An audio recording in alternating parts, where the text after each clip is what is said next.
وَلَقَدْ يَسَّرْنَا الْقُرْآنَ لِلذِّكْرِ فَهَلْ مِن مُّدَّكِرٍ الحمد لله رب العالمين والصلاة والسلام على أشرف الأنبياء والمرسلين أما بعد فأعوذ بالله من الشيطان الرجيم من همزه ونفخه ونفثه بسم الله الرحمن الرحيم رب اشرح لي صدري ويسر لي أمري واحلل عقدة من لساني يفقه قولي اللهم انفعنا بما علمتنا وعلمنا ما ينفعنا وزدنا علما فبشر عباد الذين يستمعون القول فيتبعون أحسنه أولئك الذين هداهم الله وأولئك هم أولو الألباب.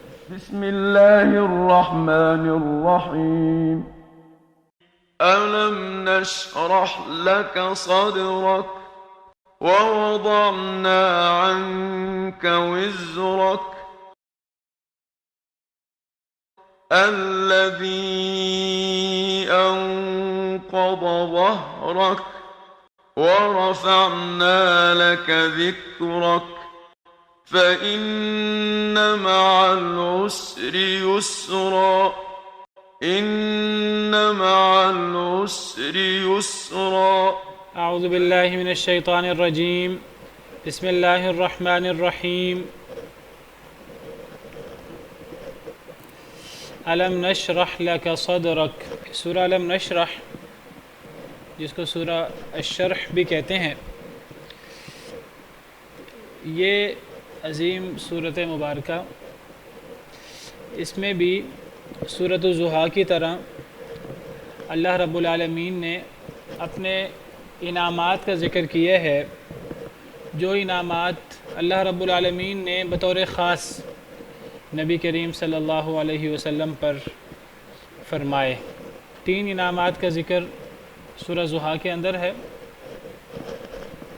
اور 3 انعامات کا ذکر سورہ علم نشرح کے اندر، سورۃ الشرح کے اندر موجود ہے. پہلا انعام جس کا ذکر سورہ شرح میں ہے وہ پہلی آیت میں ہی ہے، علم نشرح لک صدرک. کیا نہیں ہم نے کھول دیا آپ کے لیے آپ کا سینہ؟ کیا ہم نے آپ کا سینہ نہیں کھول دیا؟ جب اللہ رب العالمین نے آپ پر پہلے ہی یہ احسان کیا آپ کے مانگے بغیر کہ اللہ رب العالمین نے آپ کا سینہ مبارک کھول دیا، اور دیگر انعامات بھی جن کا ذکر سورہ ضحیٰ میں یا سورہ الشرح میں اور دیگر قرآن کریم کی صورتوں میں احادیث مبارکہ میں موجود ہے. جب اللہ رب العالمین نے یہ احسانات پہلے ہی کر دیے ہیں تو اللہ رب العالمین آئندہ کیوں آپ سے ناراض ہوں گے؟ اللہ رب العالمین آپ کو کیوں چھوڑیں گے؟ اللہ رب العالمین کبھی بھی آپ کو نہیں چھوڑیں گے.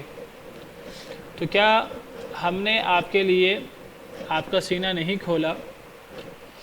سینہ کھولنے سے کیا مراد ہے؟ بعض مفسرین کہتے ہیں کہ یہاں سینہ کھولنے سے مراد ہدایت دینا، آپ کا سینہ منور کر دینا اور آپ کے سینہ اطہر پہ، قلب اطہر پہ وحی کا نور نازل فرمانا، یہ چیزیں مراد ہیں. ہدایت، اور ہدایت کی بھی اعلیٰ ترین قسم جو نبی کریم صلی اللہ علیہ وسلم کے ساتھ خاص ہے.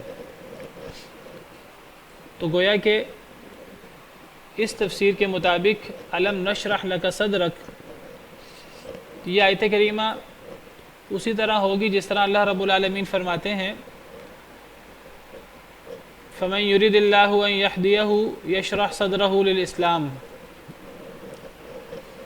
سورہ نعم آیت نمبر 125. اللہ جس شخص پر ارادہ فرماتے ہیں کہ اللہ اسے ہدایت دے، اللہ اس کے سینے کو اسلام کے لیے کھول دیتے ہیں. تو جو یہاں اسلام کے لیے سینہ کھولنا اللہ نے یہاں ذکر فرمایا کہ اللہ رب العالمین جس کو ہدایت دینے کا ارادہ فرماتے ہیں اللہ اس کے سینے کو اسلام کے لیے کھول دیتے ہیں. تو یہاں بھی سینہ کھولنے سے مراد یہی ہدایت ہے اور ہدایت کی اعلیٰ ترین قسم ہے. جو رہنمائی اللہ رب العالمین نے نبی کریم صلی اللہ علیہ وسلم کی وہ تو باقیوں کی نہیں کی، اور جس کے سینے کو اللہ رب العالمین کھول دیتے ہیں اسلام کے لیے، جس کو اللہ رب العالمین ہدایت دیتے ہیں، تو گویا کہ اس شخص کے سینے میں اللہ کی طرف سے نور داخل ہوتا ہے۔ اللہ تعالیٰ چاہتے ہیں کہ اللہ اپنے نیک بندوں کو اندھیروں سے نور کی طرف نکالیں۔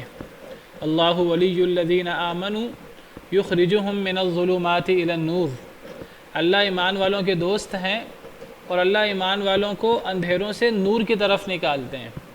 والذین کفروا اولیاؤہم الطاغوت یخرجونہم من النور الی الظلمات، کافر لوگوں کے دوست طاغوت ہیں، وہ انہیں نور سے اندھیروں کی طرف لے جاتے ہیں۔ اللہ رب العالمین اندھیروں سے نور کی طرف لاتے ہیں ایمان والوں کو، اور جو نبی ہوں، رسول ہوں اور رسولوں کے امام ہوں، تو جب اللہ نے ان کے سینے کو کھولا ہو تو اللہ نے ان کے سینہ اطہر کو کتنا منور کیا ہوگا۔ اللہ رب العالمین فرماتے ہیں قرآن کریم میں ایک اور مقام پر افمن شرح اللہ صدرہ للاسلام فہو علی نور من ربہ، سورہ زمر آیت نمبر 22، کہ اللہ تعالیٰ جس کے سینے کو اسلام کے لیے کھول دیتے ہیں فہو علی نور من ربی، تو وہ شخص اپنے رب کی طرف سے ایک نور پر ہوتا ہے، اللہ کی طرف سے گویا کہ اسے ایک نور عطا ہوتا ہے۔ جس کے سینے کو اللہ اسلام کے لیے کھول دیں، جس کو اللہ تعالیٰ ہدایت دے دیں، تو یہ اللہ کا سب سے بڑا احسان ہے کہ اگر اللہ کسی شخص کے سینے کو کھول دیں اسلام کے لیے، ہدایت کے لیے، اور اس کے سینہ کو اللہ رب العالمین منور کر دے۔ دنیا میں اللہ رب العالمین ہدایت دے کر، اور دنیا میں اللہ رب العالمین سینہ کھول کر انسان کے سینے کو منور کرتے ہیں، اور آخرت میں بھی اللہ رب العالمین ایسے شخص کے لیے نور کر دیتے ہیں جو اس کے آگے بھی چل رہا ہوتا ہے، اس کے دائیں طرف بھی چل رہا ہوتا ہے، اور قیامت کے دن نیک لوگ دعا کریں گے ربنا اتمم لنا نورنا، اے اللہ تعالیٰ ہمارا نور مکمل کر دے۔ تو یہ نور یوم تری المؤمنین والمؤمنات یسعی نورہم بین ایدیہم وبایمانہم، قیامت کے دن آپ دیکھیں گے اے نبی صلی اللہ علیہ وسلم مومن مردوں کو، مومن عورتوں کو، ان کا نور ان کے آگے بھی اور ان کے دائیں طرف بھی ان کے ساتھ ساتھ چل رہا ہوگا۔ تو یہ نور دنیا میں بھی نیک لوگوں کو، اور نبی صلی اللہ علیہ وسلم تو سب کے امام ہے، دنیا میں بھی اللہ تعالیٰ سینے کو نور سے منور کر دیتے ہیں، اور آخرت میں بھی پھر اللہ رب العالمین ایسے لوگوں کو نور عطا کریں گے۔ یہ نور اللہ رب العالمین کی طرف سے عطا ہوتا ہے، یہ ہدایت اللہ رب العالمین کی طرف سے عطا ہوتی ہے۔ کیا ہر کسی کو عطا ہو جاتی ہے؟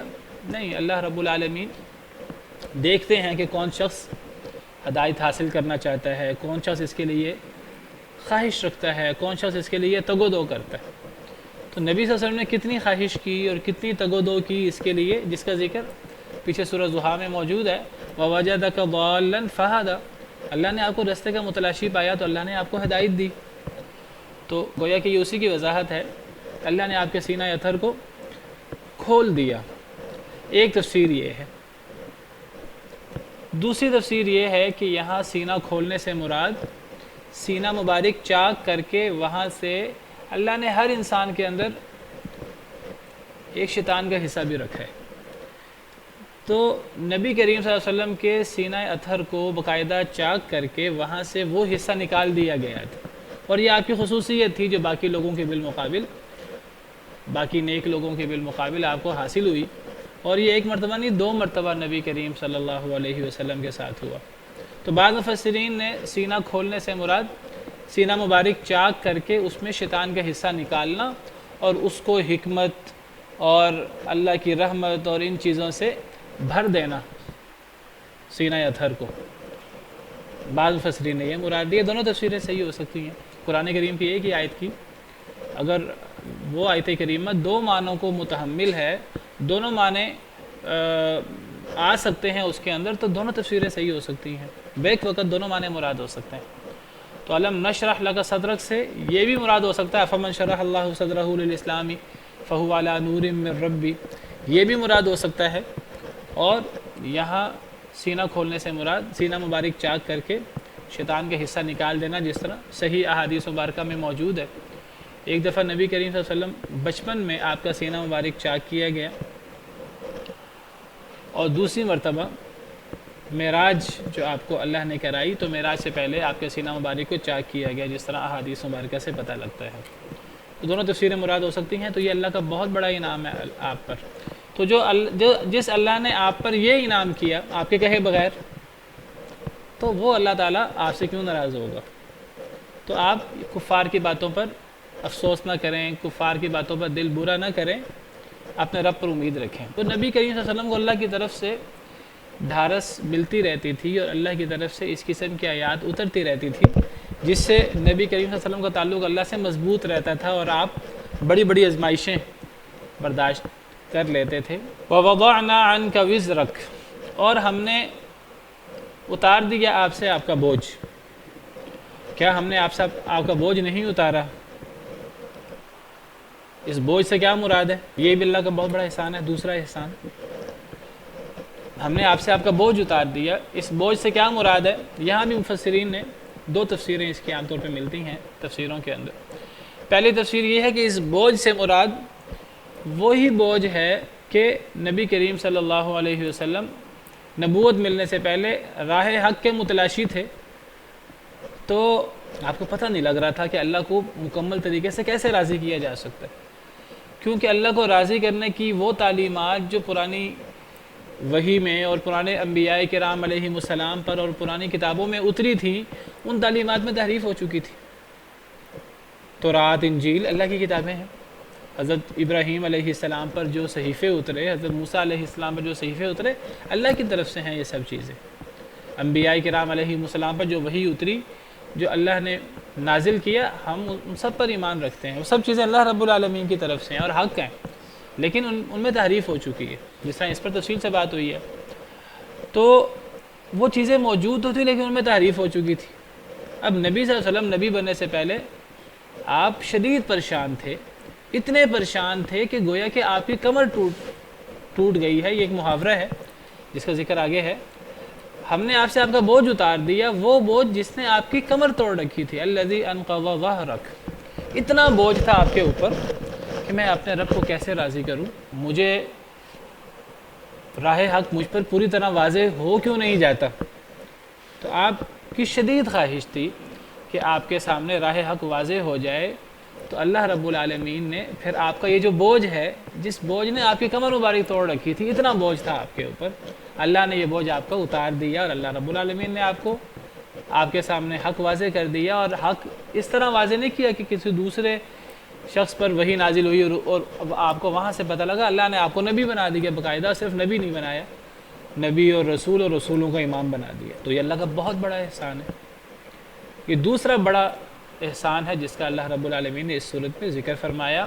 پہلی تفسیر کے مطابق اس بوجھ سے مراد مجھے نبی بننے سے پہلے آپ حق کے متلاشی تھے، جس کا ذکر سورہ زحا میں ہے، وَوَجَدَكَ ضَالًّا فَهَدَى، اللہ نے آپ کو حق کا متلاشی پایا تو اللہ رب العالمین نے ہدایت دے دی۔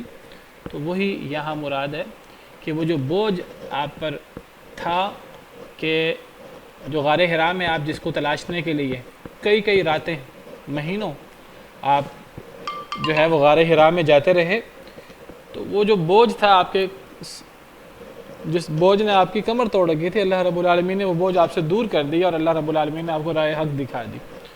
دوسری تفسیر وَوَضَعْنَا عَنْكَ وِزْرَكَ، ہم نے آپ سے آپ کا بوجھ اتار دیا سے مراد اللہ نے جو آپ پر وحی فرمائی، تو یہ وحی اللہ رب العالمین کا آپ پر بہت بڑا احسان تھا۔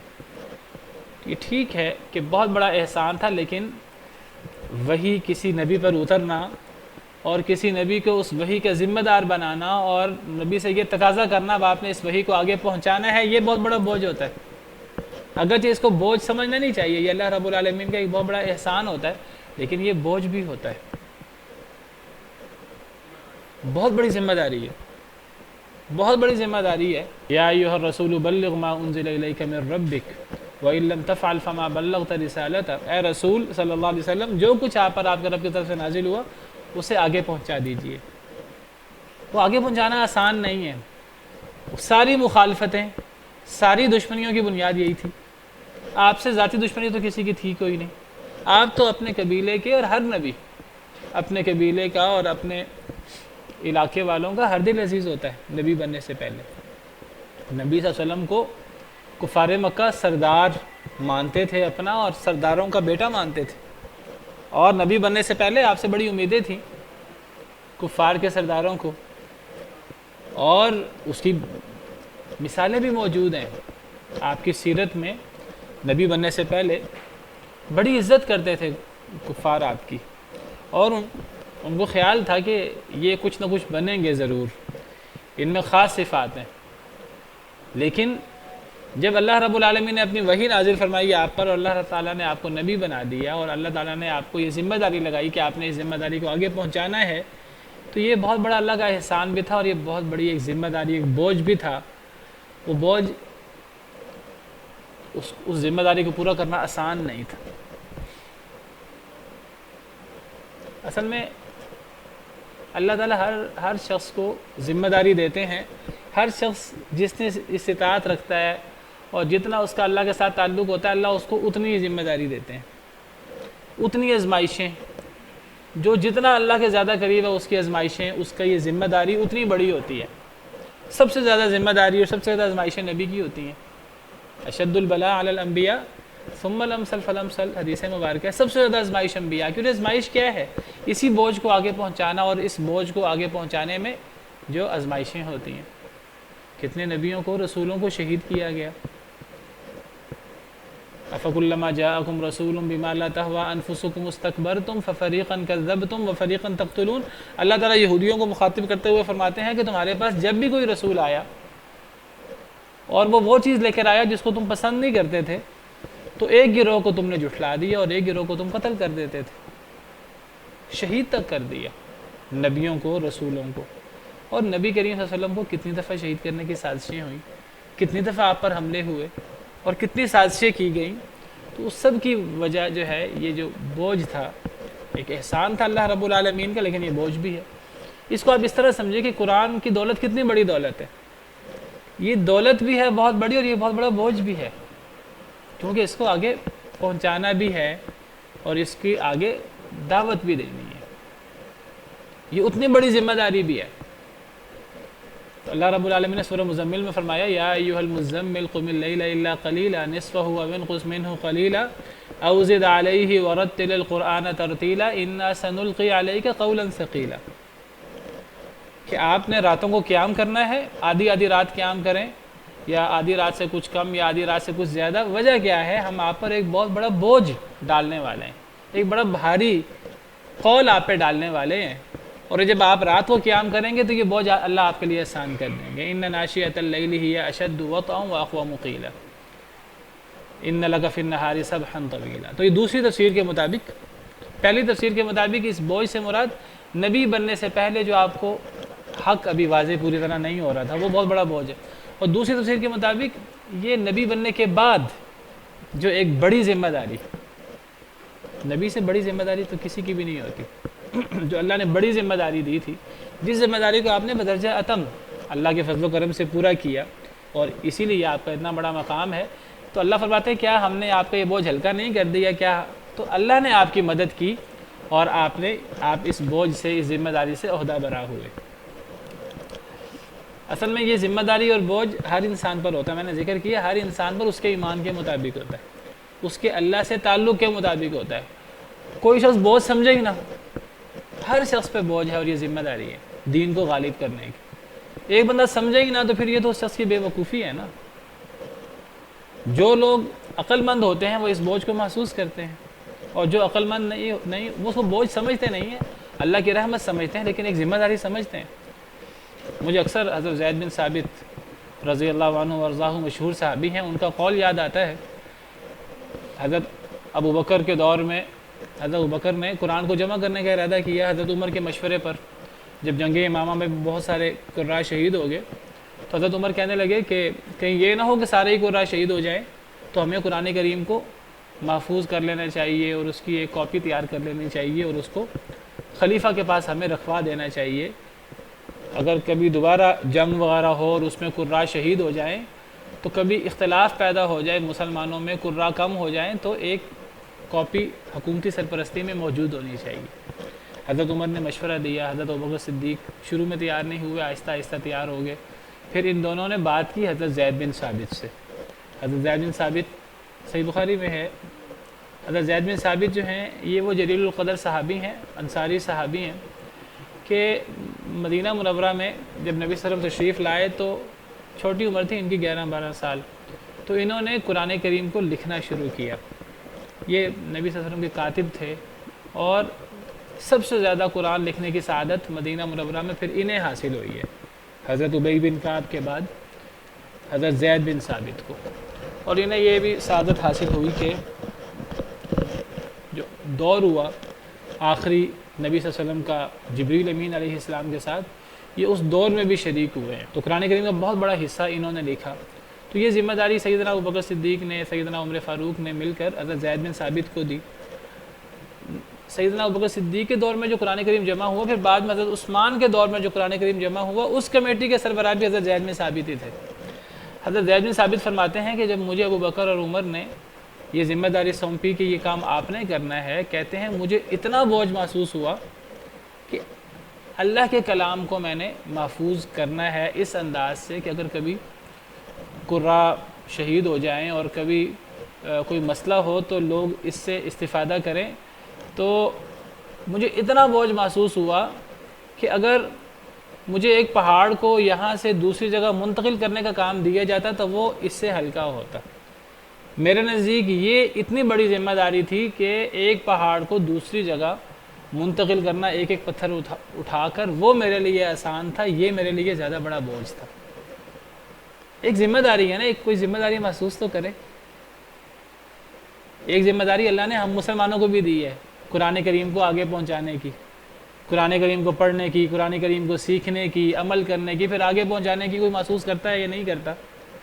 جو محسوس کرتے ہیں پھر ان کا یہ حال ہوتا ہے کہ وہ اس کو محسوس کرتے ہیں اور محسوس کر کے پھر وہ اس کے مطابق ذمہ داری اپنی ادا کرتے ہیں. جو جتنا محسوس کرتا ہے وہ اتنی زیادہ کوشش کرتا ہے، اللہ سے مدد مانگتا ہے اور پھر اللہ کی مدد اسے حاصل ہوتی ہے، پھر اس کا اتنا ہی بڑا مقام ہوتا ہے. یہ تو کوئی اس بوجھ کو محسوس کرے. اللہ نے ایک مسلمان کو جو ذمہ داری دی ہے، عام مسلمان پر بھی یہ ذمہ داری ہے، علماء پر زیادہ ہے، جس کے پاس جو صلاحیت ہے اس کے پاس یہ ذمہ داری ہے. تو بہرحال تو دوسری تفسیر کے مطابق اس بوجھ سے مراد وحی کا بوجھ اور وحی کو آگے پہنچانے کا بوجھ. اللہ نے اس بوجھ کو بھی آپ کے لیے، اس ذمہ داری کو بھی آپ کے لیے آسان کر دیا. وہ بوجھ جس نے آپ کی کمر توڑ رکھی تھی. وَرَفَعْنَا لَكَ ذِكْرَكَ. تیسرا جو اللہ رب العالمین نے یہاں احسان بیان فرمایا ہے وہ یہ ہے چوتھی آیت میں، اور ہم نے بلند کیا آپ کے لیے آپ کا ذکر. کیا ہم نے آپ کا ذکر بلند نہیں کیا؟ ٹھیک ہے، بہت باتیں بنائی گئیں آپ کو. لوگوں نے کذاب بھی کہا، اللہ معاف کرے، لوگوں نے مجنون بھی کہا، لوگوں نے جادوگر بھی کہا، جو کہہ سکتے تھے انہوں نے کہا. زبانی طور پر بھی باتیں بنائیں اور عملی طور پر بھی جو تکلیفیں دینی تھی جسمانی طور پر وہ بھی دیں، اور 10 مرتبہ شہید کرنے کی سازشیں بھی ہوئیں. سیرت کی کتابیں پڑھیں تو ان واقعات کا پتہ لگتا ہے. ساری آزمائشیں ہوئیں. سب سے زیادہ آزمائشیں نبی صلی اللہ علیہ وسلم کی، اور سب سے زیادہ آزمائشیں جیسے میں نے ذکر کیا وہ نبیوں کی اور جو اللہ سے جتنے قریب ہوتے ہیں ان کی ہوتی ہیں. لیکن جب کوئی ان آزمائشوں سے عہدہ برا ہوتا ہے صبر کے ساتھ، حوصلہ کے ساتھ، تو پھر اللہ رب العالمین اس کا پھر مقام اور پھر اس کی اللہ رب العالمین شان بلند کرتے ہیں. تو پھر جب سب سے زیادہ آزمائشیں آپ کی ہوئیں اور آپ ان آزمائشوں سے بدرجہ اتم عہدہ برا ہوئے، پھر اللہ رب العالمین نے آپ کا مقام اور آپ کی شان بہت بلند کی. تو اللہ رب العالمین اپنا تیسرا احسان بیان فرماتے ہیں اس صورت کے اندر کہ ہم نے آپ کی شان بلند کر دی. کیسے آپ کی شان بلند کی؟ حدیث مبارکہ میں ہے کہ سیدنا ابن عباس راوی ہیں کہ نبی صلی اللہ علیہ وسلم نے فرمایا کہ میں نے اللہ تعالیٰ سے ایک دفعہ سوال کیا، سألت ربی مسألۃ، میں نے ایک دفعہ اللہ تعالیٰ سے سوال کیا، وددت انی لم اسألہ، مجھے بعد میں احساس ہوا کہ مجھے یہ سوال نہیں کرنا چاہیے تھا. بہرحال میں نے سوال کر دیا، جب اللہ نے مجھے جواب دیا تو مجھے بعد میں احساس ہوا کہ مجھے سوال نہیں کرنا چاہیے تھا. کیا سوال نبی صلی اللہ علیہ وسلم اللہ سے کیا؟ قلت، میں نے عرض کیا، یا ربی، اے میرے رب، کانت قبلی انبیاء، مجھ سے پہلے نبی ہوتے تھے، فمنہم من سخرت لہ الریاح، کئی نبیوں کے لیے تو آپ نے ہوائیں مسخر کر دی. کون؟ حضرت سلیمان علیہ السلام. وَمِنْهُمْ مَنْ كَانَ يُحْيِي الْمَوْتَى، کئی نبی ان میں سے وہ بھی ہیں جو مردوں کو زندہ کرتے تھے. کون؟ حضرت عیسیٰ علیہ السلام. قال، تو اللہ نے فرمایا، یعنی گویا کہ نبی صلی اللہ علیہ وسلم نے اللہ سے سوال کیا کہ مجھے بھی کوئی معجزہ دیا جائے، کوئی بڑا معجزہ، کوئی ایسی چیز دی جائے جس طرح پرانے انبیاء کرام علیہ السلام کو آپ نے دی. تو اللہ تعالیٰ نے فرمایا الم اجدک یتیما فآویتک، کہ کیا میں نے آپ کو یتیم نہیں پایا، میں نے آپ کو پناہ دی. ووجدتک ضالا فہدیتک، میں نے آپ کو رستے کا متلاشی پایا، میں نے آپ کو رستہ دکھلا دیا. الم اشرح لک صدرک، کیا میں نے آپ کا سینہ نہیں کھول دیا. قال قلت بلا، تو راوی کہتے ہیں کہ نبی صلی اللہ علیہ وسلم نے فرمایا کہ اے اللہ کیوں نہیں. تو گویا کہ اللہ رب العالمین نے فرمایا جو میں نے آپ پر احسان کیے ہیں اے محمد صلی اللہ علیہ وسلم، وہ پچھلے انبیاء کرام علیہ السلام سے زیادہ ہیں. پچھلے انبیاء سے نبی صلی اللہ علیہ وسلم کا مطالبہ اور آپ کا سوال یہ ہوا کہ مجھے بھی کوئی بڑا معجزہ دیں، تو اللہ تعالیٰ نے فرمایا کہ یہ جو میں نے آپ پر انعامات کیے ہیں یہ پچھلے نبیوں پر انعامات سے زیادہ ہیں. تو آپ نے فرمایا کاش کہ میں نے اللہ سے یہ سوال نہ کیا ہوتا. بعض روایات میں الفاظ کا اضافہ بھی ہے. بعض روایات میں ہے نبی صلی اللہ علیہ وسلم نے اللہ سے سوال کیا کانت قبلی رسول منہم، کہ مجھ سے پہلے رسول تھے اور ان کے پاس یہ معجزے تھے.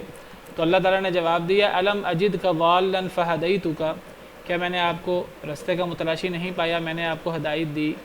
کیا میں نے آپ کو فقیر نہیں پایا، میں نے آپ کو غنی کر دیا. کیا میں نے آپ کا سینہ نہیں کھولا، کیا میں نے آپ سے آپ کا بوجھ نہیں اتارا. تو راوی کہتے ہیں نبی صلی اللہ علیہ وسلم نے فرمایا اے اللہ کیوں نہیں، یہ آپ کا مجھ پر بہت بڑا احسان ہے. اور اللہ کے اور بھی بڑے بڑے احسانات، قرآن جیسا احسان اور دیگر احسانات، اتنے اللہ رب العالمین نے احسانات کیے کہ اتنے احسانات دیگر انبیاء کرام علیہ السلام پر بھی وہ انعامات نہیں ہوئے جو اللہ رب العالمین نے نبی کریم صلی اللہ علیہ وسلم پر احسان کیے.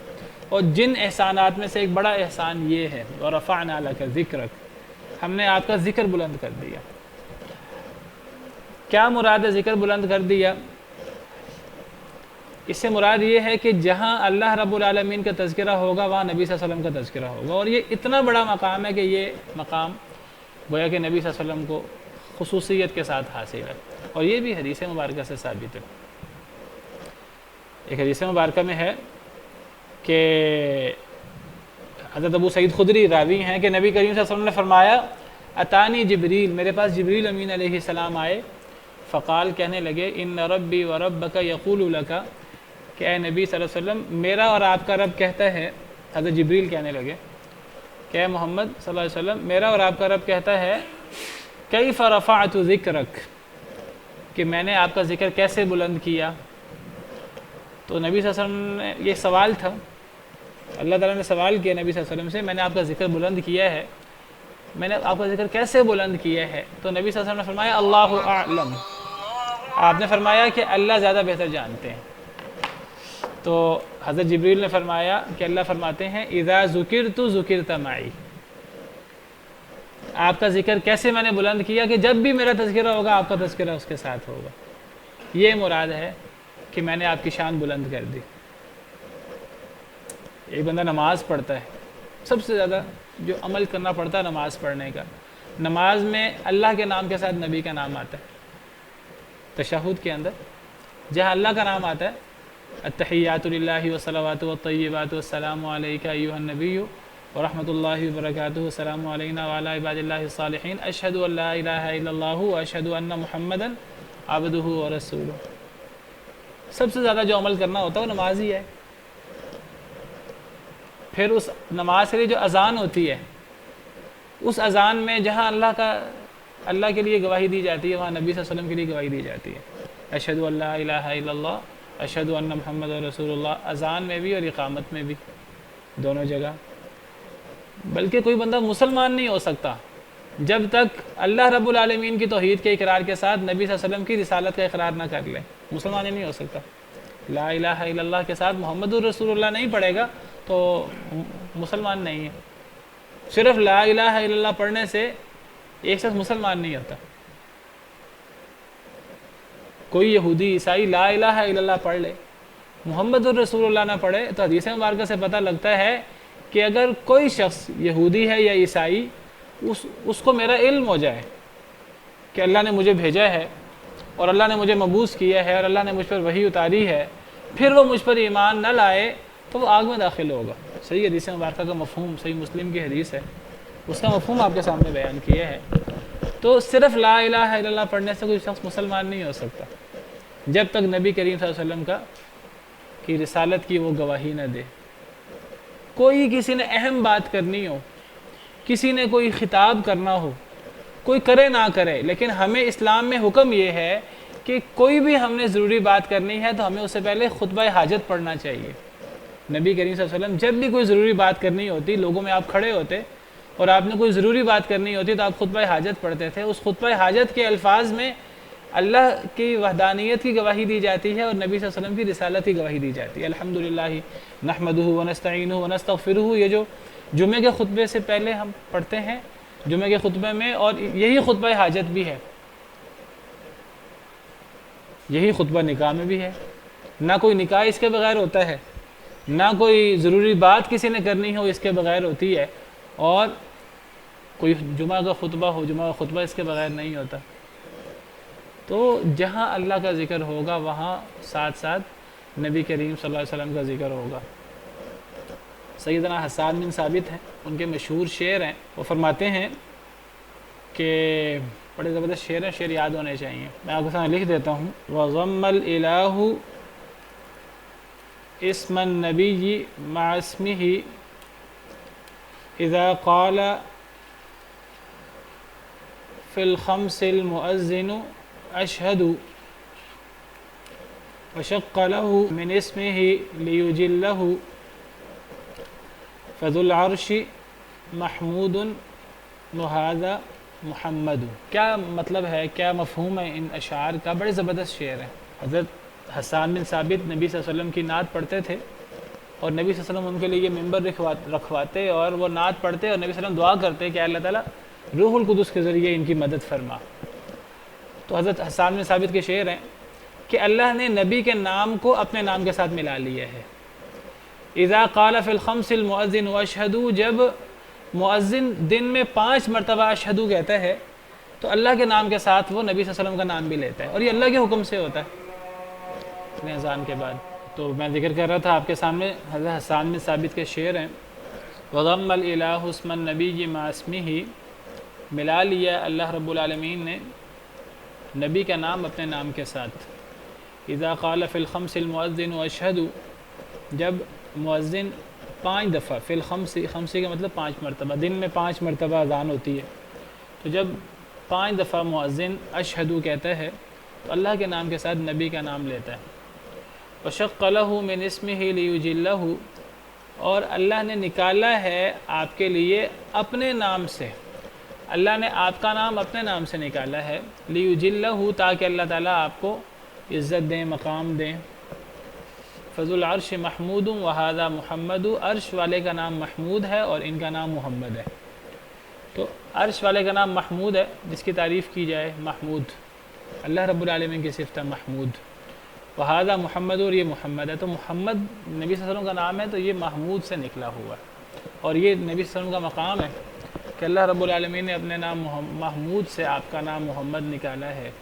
تو یہ نبی صلی اللہ علیہ وسلم کی شان میں حضرت حسان بن ثابت کے شعر ہیں۔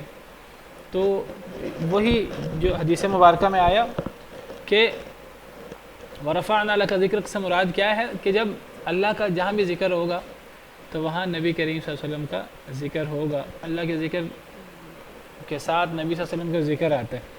لیکن میں یہ وضاحت کر دوں کہ اللہ کے ذکر کے ساتھ نبی صلی اللہ علیہ وسلم کا ذکر تو آتا ہے، لیکن نبی صلی اللہ علیہ وسلم کا ذکر بطور اللہ کے رسول کے آتا ہے، بطور اللہ کے بندے کے آتا ہے، اللہ رب العالمین کے شریک کے طور پر نہیں آتا۔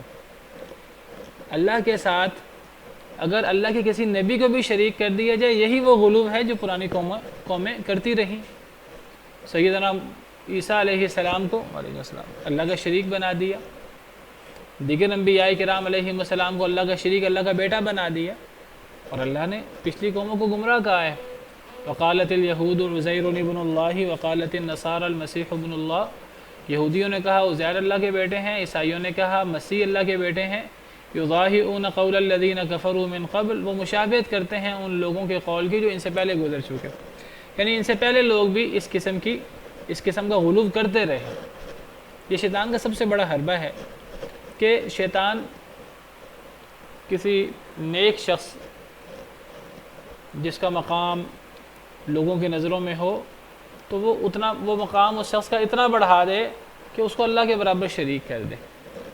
اللہ نے نبی کریم صلی اللہ علیہ وسلم کا مقام سب سے بلند کیا ہے، اور حدیث مبارکہ میں ہے انا سید ولد آدم ولا فخر، میں آدم کی اولاد میں تمام اولاد کا سردار ہوں، یہ کوئی فخر کی بات نہیں ہے۔ ہمارا ایمان ہے کہ نبی کریم صلی اللہ علیہ وسلم تمام بنی آدم میں سب سے افضل ہیں، تمام رسولوں کے امام ہیں اور تمام رسولوں کے اور انبیاء کے سردار ہیں، لیکن اس کا مطلب یہ ہرگز نہیں ہے کہ نبی کریم صلی اللہ علیہ وسلم کا مقام اللہ کے برابر کر دیا جائے اور نبی صلی اللہ علیہ وسلم کو اللہ کا شریک بنا دیا جائے۔ نبی صلی اللہ علیہ وسلم یہ بات بالکل برداشت نہیں کرتے تھے کہ آپ کی شان اتنی بلند بیان کی جائے کہ آپ کو اللہ کے ساتھ ملا دیا جائے، بلکہ جہاں تھوڑا سا بھی اس بات کا شائبہ ہوتا وہاں آپ ٹوک دیتے تھے صحابہ کرام کو۔ ایک دفعہ کچھ بچیاں وہ اپنے شعر پڑھ رہی تھیں اور اپنے جو بڑے بزرگ تھے، عربوں کا انداز تھا کہ بڑے بزرگوں کی تعریف کرتے تھے، تو بڑے بزرگوں کی تعریف کرتے کرتے کسی نے سجا کلامی، کسی نے جو ہے وہ ایک شعر پڑھا کہ ہم میں ایسا نبی بھی ہے جو کل کی بات جانتا ہے۔ تو نبی صلی اللہ علیہ وسلم فرمایا نہیں یہ بات نہیں کہنی، جو پہلے تم پڑھ رہے تھے وہی پڑھتے رہو، یہ بات نہیں کہنی، یہ بات غلط ہے، یہ تو اللہ کی صفت ہے، کل کی بات جاننا، علم غیب جاننا یہ اللہ کی صفت ہے، تو یہ میرے بارے میں یہ بات نہیں کہنی، یہ غلو ہے۔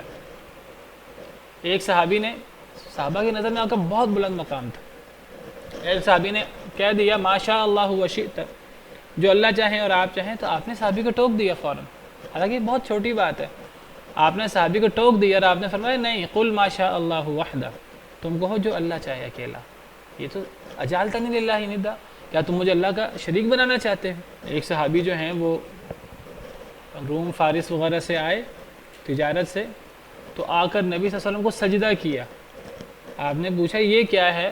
تو عرض کرنے لگے کہ میں نے دیکھا ان علاقوں میں کہ وہاں لوگ جب کسی کی تعظیم کرتے ہیں تو اس کو سجدہ کرتے ہیں۔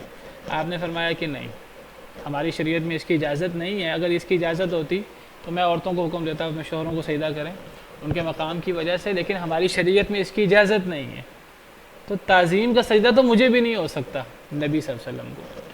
تو اللہ نے نبی صلی اللہ علیہ وسلم کی شان اور آپ کا مقام بڑا بلند کیا ہے، اور اللہ کے نام کے ساتھ نبی صلی اللہ علیہ وسلم کا نام آتا ہے، لیکن وہ نام آتا ہے بحیثیت اللہ کے رسول کے، بحیثیت اللہ کے بندے کے۔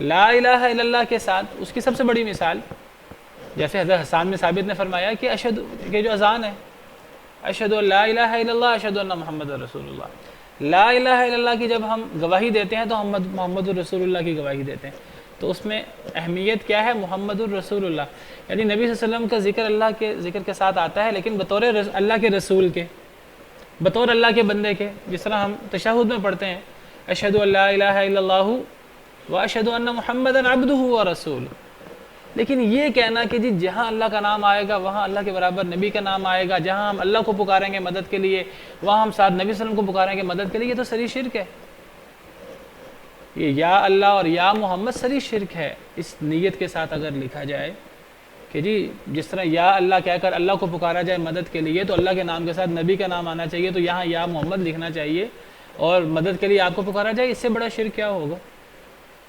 عیسائیوں کا شرک جی بالکل شرک ہے، اگر اس نیت سے ہو کہ جس طرح اللہ کو پکار کر اللہ سے مدد مانگی جائے، اس طرح اگر یا محمد پکارا جائے اور اس نیت سے پکارا جاتا ہے، یا رسول اللہ مدد لوگ کہتے ہیں،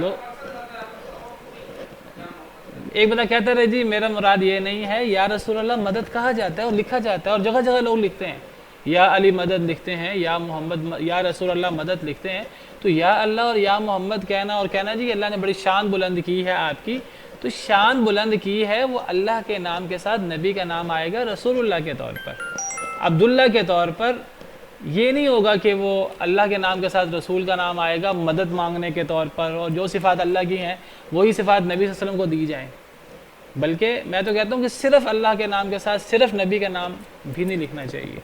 اس اللہ کے نام کے ساتھ لا الہ الا اللہ کے ساتھ محمد رسول اللہ, یہ ہے ورفعنا لک ذکرک. محمد عبداللہ یہ ہے ورفعنا لک ذکرک. جہاں اللہ کا نام آئے وہاں نبی صلی اللہ علیہ وسلم کی عبدیت کا اور رسالت کا ذکر ہو. جہاں اللہ کی توحید کا ذکر ہو تو وہاں نبی صلی اللہ علیہ وسلم کی عبدیت اور رسالت کا ذکر ہو. اور یہی بات آپ نے فرمائی. آپ نے فرمایا, آپ نے اپنے امت کو تلقین کی, آپ کی اپنی امت کو وصیت ہے, اور جو امت نبی سے محبت کا دعویٰ کرتی ہے اس کو نبی کی وصیت کو جو صحیح احادیث مبارکہ میں موجود ہے ماننا چاہیے. آپ نے فرمایا لا تطرونی کما اطرت النصارى عیسیٰ ابن مریم, میرے بارے میں اس طرح مبالغہ نہ کرنا جس طرح عیسائیوں نے عیسیٰ بن مریم کے بارے میں مبالغہ کیا. انما انا عبد, میں اللہ کا بندہ ہوں. فقولوا عبد اللہ ورسولہ, مجھے اللہ کا بندہ اور اللہ کا رسول قرار دینا. تو جب بھی لا الہ الا اللہ کے ساتھ ہم نے نبی صلی اللہ علیہ وسلم کا تذکرہ کرنا ہے ورفعنا لک ذکرک, تو محمد رسول اللہ یہ ہے ورفعنا لک ذکرک. لیکن یا اللہ یا محمد یہ تو شرک ہے اگر اس کے پیچھے نیت یہ ہو جو میں نے ذکر کی. تو بہت بلند مقام ہے, اس سے بلند مقام کسی اور کا نہیں ہے. تو یہ 3 انعامات جن کا ذکر سورہ الم نشرح میں ہوا ہے وہ یہ ہیں. پھر اللہ فرماتے ہیں فَإِنَّ مَعَ الْعُسْرِ يُسْرًا, إِنَّ مَعَ الْعُسْرِ يُسْرًا, پس بے شک تنگی کے ساتھ آسانی ہے. بے شک تنگی کے ساتھ آسانی ہے. یعنی نبی صلی اللہ علیہ وسلم کا اللہ نے بڑا مقام بلند کیا, آپ کا سینہ مبارک کھول دیا, آپ کا بوجھ اللہ نے اتار دیا, اور آپ کا ذکر شان اللہ نے بلند کر دی. اللہ فرماتے ہیں کہ تنگی کے ساتھ آسانی ہے. یعنی آپ کو اللہ کا دین آگے پہنچاتے ہوئے آزمائشیں تو آئیں, آپ کو بڑا کچھ کہا گیا جیسے میں نے ذکر کیا, پھر اللہ نے اس کا صلہ کیا دیا, اللہ نے اتنا بلند مقام دے دیا, اللہ نے اتنی شان بلند کر دی, تو پھر اللہ نے انعام بھی تو کیا نا. جتنی بڑی آزمائش تھی اتنا بڑا انعام بھی تو پھر اللہ نے کیا. تو مشکل آئے تو انسان کو بے حوصلہ نہیں ہونا چاہیے, انسان کو جزا فضا کا مظاہرہ نہیں کرنا چاہیے, انسان کو اللہ سے عافیت مانگنی چاہیے, اور صبر اور حوصلے کے ساتھ مشکل کا سامنا کر کے آسانی کی توقع, آسانی کی امید اللہ سے رکھنی چاہیے. جیسے ان آیات کریمہ میں ہے, اتنا بوجھ تھا کہ آپ کی کمر توڑ رکھی تھی, اللہ نے بوجھ آسان کر دیا, اور اللہ نے اس کا انعام پھر کیا دیا, اتنی اللہ نے شان بلند کر دی. تو یہ بہت بڑی مثال ہے امت کے لیے کہ جب کسی کو آزمائش آئے انسان کو اللہ سے عافیت مانگنی چاہیے, لیکن اگر آزمائش آئے تو پھر بے حوصلہ نہیں ہونا چاہیے, پھر اللہ کا شکوہ نہیں کرنا چاہیے, پھر جزا فضا نہیں کرنا چاہیے, پھر اللہ سے امید کرنی چاہیے کہ جس اللہ نے مشکل بھیجی ہے وہ اللہ آسانی بھی کریں گے. اور یہ بات یاد رکھیں, اللہ کا وعدہ ہے کہ مشکل کے ساتھ آسانی ہے. اور اس کی سب سے بڑی مثال نبی صلی اللہ علیہ وسلم, جس طرح اس صورت میں ذکر ہے. کتنی آزمائشیں آئیں, جتنی آزمائشیں آپ کو آئیں کتنی کسی اور کو نہیں آئیں. اللہ نے کتنا بلند مقام دے دیا, کتنے انعام اللہ نے کر دیے. تو یہ اللہ کا وعدہ ہے کہ تنگی کے ساتھ آسانی ہے. حدیث مبارکہ میں ہے, اگرچہ حدیث میں کچھ کمزوری ہے لیکن مانن, حضرت انس بن مالک راوی ہیں کہ نبی صلی اللہ علیہ وسلم بیٹھے ہوئے تھے ایک جگہ, آپ کے ارد گرد پتھر تھے, تو آپ نے فرمایا اپنے صحابہ کرام سے کہ اگر مشکل آئے اور اس پتھر میں داخل ہو جائے تو لازماً آسانی بھی آئے گی, اور اس پتھر میں داخل ہو کر اس مشکل کو نکال دے گی. اگر ایک مشکل آئے اور پتھر میں داخل ہو جائے تو لازماً آسانی آ کر پتھر میں جا کر اس مشکل کو نکال کر آسانی اس جگہ آ جائے گی. پتھر میں داخل ہونا یعنی بڑا مشکل محسوس ہوتا ہے. اگر بڑا مشکل محسوس ہو کہ یہ تو بہت بڑی مشکل آ گئی ہے, اس مشکل سے نہیں نکلا جا سکتا, اس مشکل کے مقابلے میں بھی آسانی ہے. اللہ نے یہ بات لکھ رکھی ہے کہ مشکل کے ساتھ آسانی ہے. اور مشکل کے ساتھ ایک آسانی نہیں ہے, 2 آسانیاں ہیں, کئی آسانیاں ہیں. یہ بھی حدیث مبارکہ میں ہے. حضرت ابو عبیدہ بن جراح عشرہ مبشرہ میں سے ہیں. حضرت عمر بن خطاب یہ بھی عشرہ مبشرہ میں سے ہیں, یہ خلیفہ تھے. تو حضرت عمر بن خطاب نے حضرت ابو عبیدہ بن جراح کو روم کی طرف بھیجا لڑنے کے لیے, جہاد کرنے کے لیے. تو حضرت ابو عبیدہ بن جراح نے حضرت عمر کو خط لکھا کہ یہ بہت زیادہ تعداد ہے ان کی, بڑے وسائل ہیں ان کے پاس, اب ہم کیا کریں. یذکروا لہ جموعا من الروم, حضرت ابو عبیدہ نے حضرت عمر کو خط لکھا کہ رومیوں کی تعداد بہت زیادہ ہے, کیا کریں. وما یتخوف منہم, رومیوں کا خوف تھا. تو حضرت عمر نے جواب میں لکھا اما بعد، اللہ کی تعریف کے بعد، نبی صلی اللہ علیہ وسلم کی رسالت کے اقرار کے بعد، اما بعد فرمایا فإنه مهما ينزل بعبد مؤمن من منزل شدة يجعل الله له بعده فرجا، کہ اے ابو عبیدہ یاد رکھیں اگر اللہ اپنے بندے پر کوئی مشکل اتارتے ہیں اللہ اس کے بعد لازماً آسانی اتارتے ہیں۔ اگر آپ کا رومیوں سے مقابلہ ہے اور رومی بہت زیادہ تعداد میں ہے تو میری بات یاد رکھیں کہ اللہ جتنی بڑی مشکل اتاریں گے اللہ اتنی بڑی آسانی بھی اتاریں گے۔ پھر فرمایا وَإِنَّهُ لَن يَغْلِبَ عُسْرٌ يُسْرَيْنِ، اے ابو عبیدہ یہ بھی یاد رکھو کہ ایک مشکل دو آسانیوں پر حاوی نہیں ہو سکتی۔ کیا مطلب؟ ایک مشکل کے بعد دو آسانیاں آتی ہیں، ایک مشکل دو آسانیوں پر حاوی نہیں ہو سکتی۔ ایک مشکل کے بعد آسانی ضرور آنی ہے، اور آسانی ایک نہیں آئے گی، دو آئیں گی۔ کیسے؟ کیونکہ قرآن کریم میں ہے، یہی سورہ الم نشرح میں فَإِنَّ مَعَ الْعُسْرِ يُسْرًا إِنَّ مَعَ الْعُسْرِ يُسْرًا، بس بے شک سختی کے ساتھ آسانی ہے، بے شک سختی کے ساتھ آسانی ہے۔ یہاں گرامر کی روح سے آپ کو میں بتاؤں کہ العسر سختی، آپ دیکھیں عسر کے ساتھ الف لام ہے اور یسر کے ساتھ الف لام نہیں ہے، تو عسر معرفہ ہے اور یسر نکرہ ہے۔ اور اگلی آیت میں دوبارہ ان مع العسر یسرا، بے شک سختی کے ساتھ آسانی ہے۔ یہ جو دوسرا العسر ہے اس میں بھی سختی العسر کے ساتھ الف لام ہے۔ یہ جو دوسرا العسر اس کے ساتھ الف لام ہے، اس الف لام کو کہتے ہیں عہد ذہنی گرامر کی روح سے۔ عہد ذہنی کا الف لام وہ ہوتا ہے کہ جس کا ذکر پیچھے ہوا یہاں الف لام سے وہی مراد ہے۔ ایک الف لام ہوتا ہے کہ پیچھے جس چیز کا ذکر ہوا، اگر آگے پیچھے اگر ذکر ہو عمر نامی شخص کا اور آگے ذکر ہو الرجل، تو اس الرجل سے مراد عمر نامی شخص ہی ہوگا جس کا پیچھے ذکر ہوا۔ یہ عربی زبان کا قاعدہ ہے، یہ الف لام اس کو عہد ذہنی کا الف لام کہتے ہیں گرامر کی روح سے۔ تو علماء کرام، علماء لغت کہتے ہیں کہ جو پچھلا عسر ہے، پچھلی سختی، اگلے عسر سے مراد وہی سختی مراد ہے، وہی ایک سختی مراد ہے، اور یسر کے ساتھ الف لام نہیں ہے، گویا کہ ایک سختی کے ساتھ دو آسانی ہے، یہ مراد ہے۔ حضرت عمر نے فرمایا کہ اے ابو عبیدہ کبھی ایک سختی دو آسانیوں پر حاوی نہیں ہو سکتی، ایک سختی کے بعد دو آسانیاں آئیں گی، ایک سختی کے بعد زیادہ آسانیاں آئیں گی۔ اور پھر حضرت عمر نے انہیں قرآن کی آیت پیش کی کہ صبر کریں، حوصلہ کریں اور اللہ سے ڈریں۔ تو بہرحال بعض علماء کہتے ہیں کہ ایک سختی کے ساتھ دو آسانیاں نہیں ہیں، بہت ساری آسانیاں۔ وہ کہتے ہیں وہ بھی اس آیت سے ثابت ہوتا ہے۔ کیسے ثابت ہوتا ہے؟ وہ کہتے ہیں العسر معرفہ ہے اور یسر نکرہ ہے۔ معرفہ سے مراد، معرفہ کہتے ہیں پراپر ناؤن کو۔ دیکھیں ایک ہے آدمی، کوئی بھی آدمی مراد ہو، دنیا جہاں کے آدمی مراد ہو سکتے ہیں، اور اگر آپ پراپر ناؤن لے لیں خالد، انس، عمر، اسے چند مخصوص لوگ مراد ہوں گے، تھوڑے لوگ مراد ہوں گے۔ تو معرفہ میں بہت تھوڑے لوگ آتے ہیں اور نکرہ میں بہت زیادہ لوگ آتے ہیں۔ چلیں باقی انشاءاللہ کل سبحان ربک رب العزت عما یصفون وسلام علی المرسلین والحمد للہ رب العالمین۔